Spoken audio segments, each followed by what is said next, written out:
In January 2005, a small European space probe left its mothership and landed on Saturn's largest moon, Titan.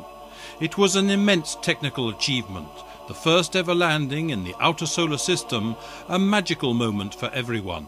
When I first saw the images from Huygens and the river-like structures on the surface, I thought, it's magic, wonderful. Thank you, God. At first I thought we were seeing views of Mars, and I said, remove that picture. And then I was told that it was Titan.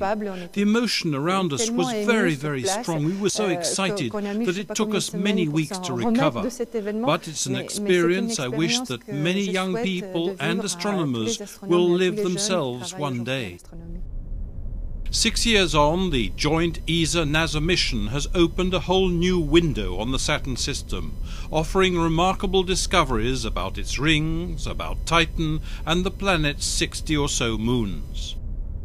Data during the Huygens descent, pictures taken on the surface, and images obtained by the Cassini orbiter have shown that Titan in many ways resembles the Earth, with one huge difference.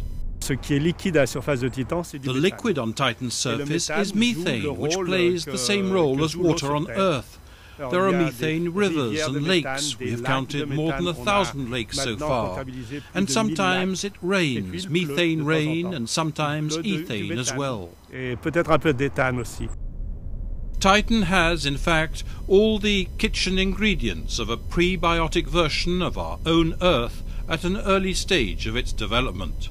It's the cooking, the movement around of the atmosphere and the churning around that mixes things up, brings chemicals together, allows them to interact.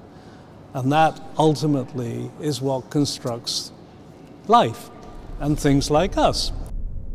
On another, much smaller moon, Enceladus, the mission has seen plumes of water vapor containing different elements spurting from cracks in its surface.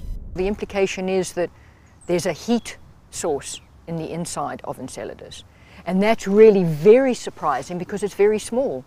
And you would have thought that it had cooled down from when it first formed. And so there's something going on in the interior of Enceladus, a heat source that we just don't understand at the moment.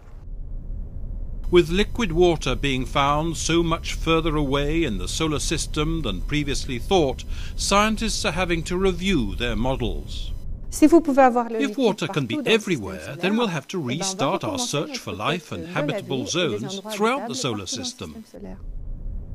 The data Cassini-Huygens have collected is already considerable, and one can imagine that many other discoveries lie ahead.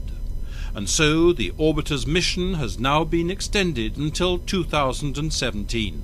If we started with a small book, a little novella that was about Saturn, in the end we will have 100 books maybe, all of the different aspects of the Saturn system. But equally well, there will be books written about the Earth and books written about Mars, where the information will also be used. There is a lot more to come.